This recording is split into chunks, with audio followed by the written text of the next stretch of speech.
qatar qatar qonşu qapılarına uşaqlar papaq atar.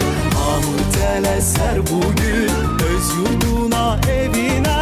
Hoş gelmişsən Novruzum Azərbaycan elinə. Hey, hey. Tonqallar alovlanır hər evdə gözəl xonçan. Bugün el bayramıdır deyib gülək doyunca. Tonqallar alovlanır hər evdə gözəl xonçan. Bugün el bayramıdır deyib gülək doyunca.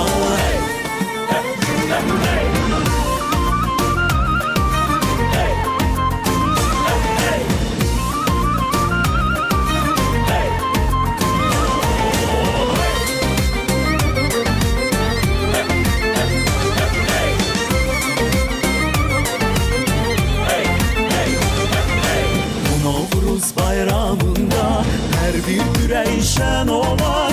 Unutdular kin nifrət gün gecələtən olar. Hər evə hər ocağa ruzi bərəkət gələr. Novruzun gəlişini el həsrətlə gözlər gələr.